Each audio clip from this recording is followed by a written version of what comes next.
بسم اللہ الرحمن الرحیم۔ سورۃ البقرہ۔ ختم اللہ علی قلوبہم، مہر کر دی اللہ نے علی قلوبہم، ان کے دلوں پر، وعلی سمعہم، اور ان کے کانوں پر، وعلی ابصارہم، اور ان کی آنکھوں پر، غشاوۃ، پردہ ہے، وَلَهُمْ عَذَابٌ عَظِيمٌ، اور واسطے ان کے عذاب عظیم، بہت بڑا عذاب، عظیم بڑا۔ اب دیکھو، ختم اللہ علی قلوبہم، مہر کر دی اللہ نے ان کے دلوں پر۔ حق سمجھنے کے تین طرق ہوتی ہیں، حق سمجھنے کے تین طرق۔ ایک طریق یہ ہے کہ فہم ثاقب ہو، فہم صحیح ہو، اور آدمی سوچ و بچار سے حق کو سمجھ لے، غور و فکر، سوچ و بچار کرے، حق سمجھ آئے۔ دوسرا، علامات، نشانات میں نظر کر کے دیکھ کر حق سمجھ آ جائے۔ ایک طالب علم کو مار پڑ رہی تھی، دوسرے نے دیکھا تو السعید من، اس کو سمجھ لگ گئی بھئی شرارتیں کرنا ٹھیک، اس کو حق سمجھ آ گیا دیکھنے سے، او کان پکڑے ہوئے، مار پڑ رہی ہے۔ اور تیسرا طریقہ ہے واز سن کر، کسی کی دعوت سنی، تقریر سنی تو اسے حق سمجھ آ گیا۔ تو حق سمجھنے کے کتنے طریقے ہیں؟ تین طرق ہیں۔ یہاں پر ختم اللہ علی قلوبہم، اب ذرا دیکھنا، اللہ فرماتے ہیں ان کے تینوں طرق بیکار ہو چکے ہیں، تینوں طرق بندے۔ ختم اللہ علی قلوبہم، مہر کر دی اللہ نے ان کے دلوں پر۔ کیا سمجھے؟ طریقہ اولا، فہم ثاقب نہیں رہا، سوچ کر حق نہیں سمجھ سکتے۔ وعلی سمعہم، اور ان کے سماعت پر، یعنی کانوں پر، مواضع سمعہم الجلالین، ان کے مواضع سما پر، کانوں پر۔ وعلی ابصارہم، جب کانوں پہ مہر لگ گئی، اب کسی کی سن کر بھی حق سمجھنے کا طرق بند ہو گیا۔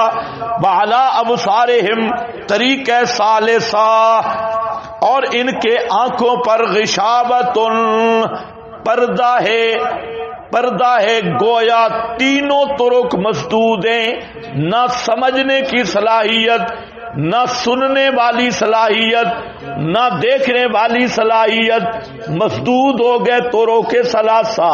اب کیا ہے؟ وَلَهُمْ عَذَابٌ عَظِيمٌ۔ ختم اللہ، اشکال ہے، اشکال یہ ہے کہ ختم اللہ علی قلوبہم، اللہ نے ان کے دلوں پہ مہر کر دی، کانوں پہ مہر کر دی، آنکھوں پہ پردہ ڈال دیا، تینوں طرق مسدود ہو گئے۔ اب اگر حق نہیں سمجھتے تو ان کا کیا قصور ہے؟ یہ جبریہ نے استدلال کیا۔ جبریہ، فرقہ جبریہ جو بندے کو مجبور ماض گیند کی طرح مانتی ہیں، جدھر اس کو ریڑھ دو۔ مولانا رومی رحمت اللہ علیہ، ان کی کتاب ہے مثنوی، مولانا رومی کی، اس میں ایک تو فارسی ادب کا کمال ہے، فارسی ادب کو جس طرح مثنوی میں پیش کیا گیا، اس کی فارسی میں نظیر نہیں۔ دوسرا، اس مثنوی میں علم الکلام پہ بہت اچھی بات ہے، بعض باتیں بالکل سادہ سادہ مثالوں سے مولانا نے بیان کی، اور جبریہ پر انہوں نے بڑی مثالیں، جہاں نہیں آگے چل کے کہیں مولانا کی مثالیں میں ذکر کروں گا، مولانا روم کی.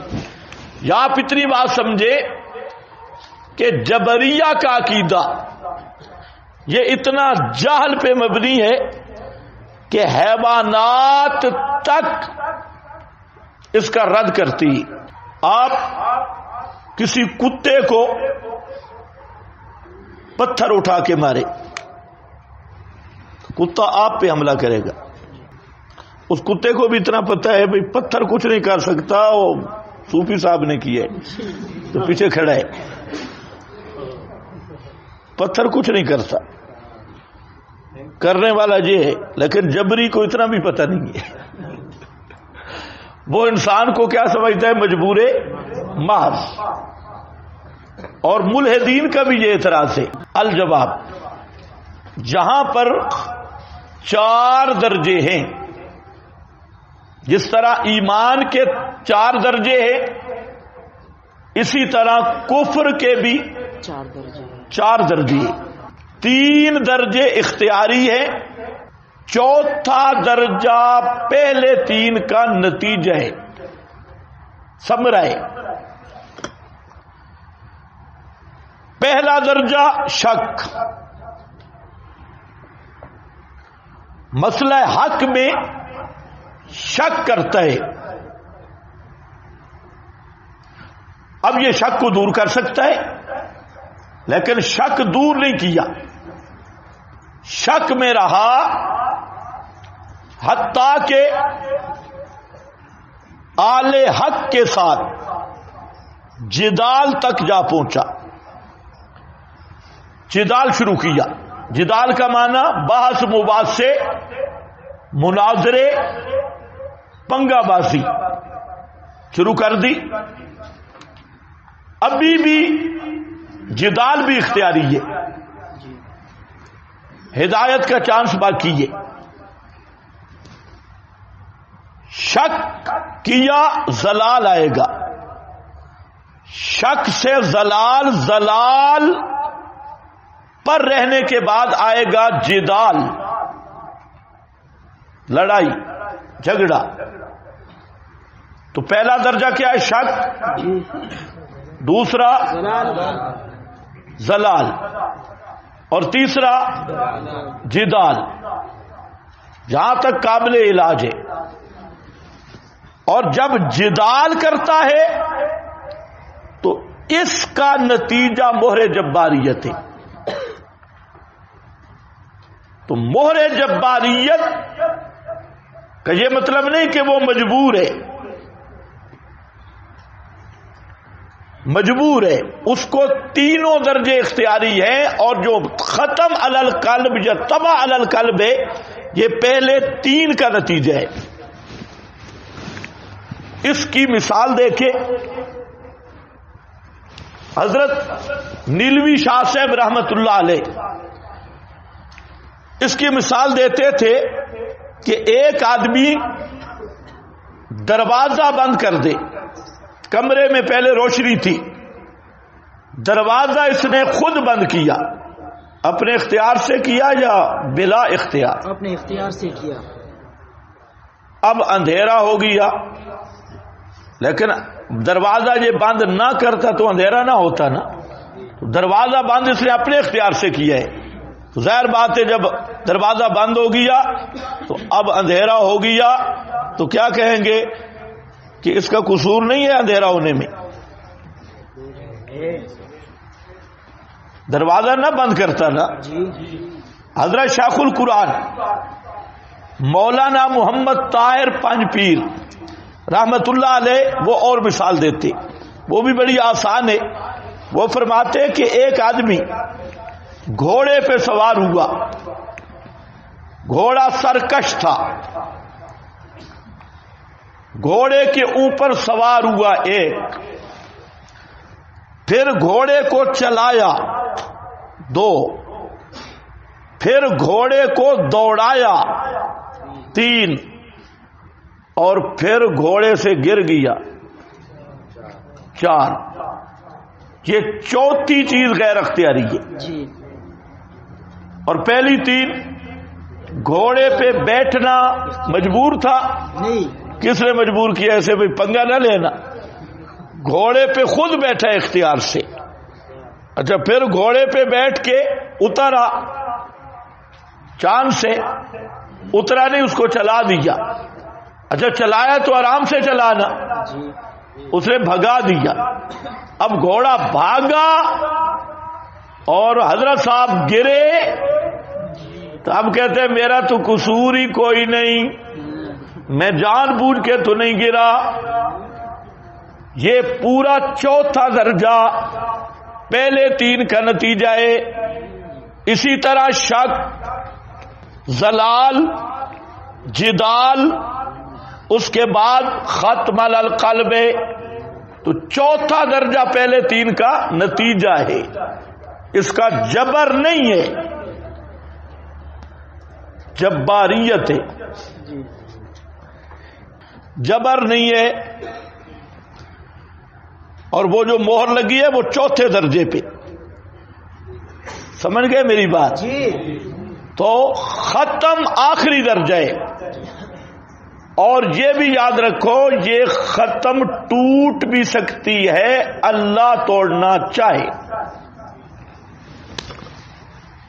اس بات سے شاید مولوی ناراض ہوں گے، بہرحال مسئلہ یہی ہے، ختم ٹوٹ بھی سکتی ہے، یہ اللہ کی مشیت کے تابع ہے. ختم کا مطلب یہ ہے حق سمجھنے کی استعداد ختم ہو گئی.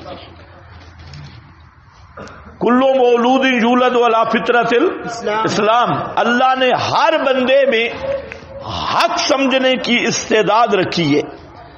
اب شک، زلال، جدال یہ ایسی چیزیں ہیں کہ اس سے وہ استعداد ختم ہو گئی.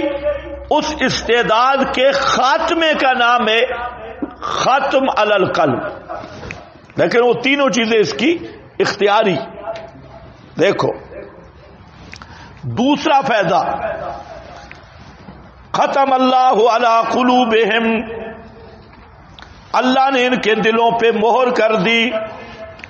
وعلی سمعہم، اشکال یہ ہے قلوب جمع ہے، سمع مفرد ہے. ایک دوسرا اشکال ہے سمع سننا، سننے پہ تو مہر نہیں لگتی، امر مانوی ہے. سننا. پہلے اشکال کا جواب، آنکھوں کے ساتھ پردے کا ذکر کیا اور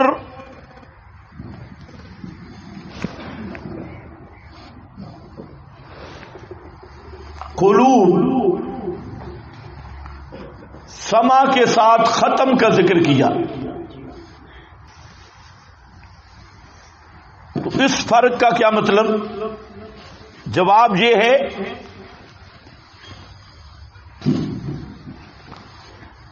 کہ قلب اور سما